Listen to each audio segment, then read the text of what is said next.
आणि जो माय बापाचं ऐकत नाही त्याचं काय होतं? नाथांनी मी बहिरा का झालो याची कारण सांगितलीत. काही काही मोजा कारण. नाही संत कीर्ती श्रवणी आली, नाही साधू सेवा घडी येली, पितृवचनासी पाठ दिधली, पितृवचनासी पाठ दिधली, तीर्थव्रते असून त्या गेली. अजून माता माऊली पाचारिता, शब्द नाही दिला मागोता. माऊली पाचारिता, शब्द नाही दिला होता. केरवा.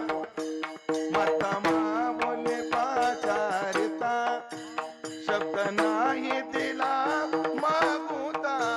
माता माऊली पाचारिता, शब्द नाही दिला मागुता. बैरा झालो नर देही येता, ना झालो नरदेही येता, बैरा झालो नर देही येता. ना झालो नरदेही येता. एका जनार्दनी स्मरेन आता, बैरा झालो, बैरा झालो, बैरा झालो. बैरा झालो. मी बैरा झालो म्हणजे किती फक्त बैरा झालो म्हणायचं. आता पुन्हा तवा तापवा लागेल मला. बैरा झालो नर देही येता, लो नरदेही येता.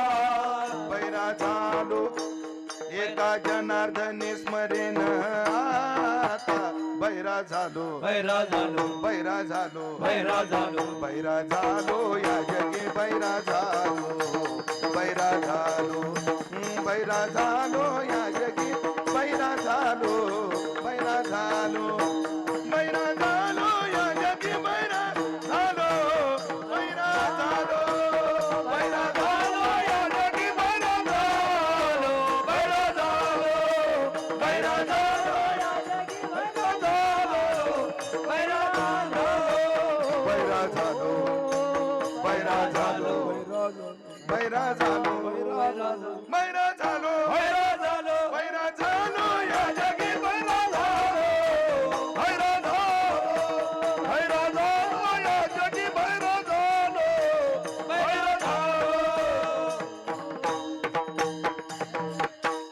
या पूर्ण अभंगातले 2 शब्द लक्षात घ्या. पितृवचनासी पाठ दिलेली हा एक शब्द, आणि माता माऊली पाचारिता, शब्द नाही दिला मागुता हा एक शब्द. पहा, सांगण्याचं तात्पर्य काय? जीवत्व वाक्य करण्यात माय बापाचं ऐकलं पाहिजे. नंतर प्रत्यब्दी भूरी भोजनात दरवर्षी माय बापाच्या निमित्ताने अन्नदान केलं पाहिजे. किती केलं पाहिजे? घडेल तेवढं केलं पाहिजे, जमेल एवढं केलं पाहिजे. दरवर्षी अन्नदान केलं पाहिजे. बरं हो, अक्षय तृतीयेच्या दिवशी निदान 1 ताट पुजलं पाहिजे.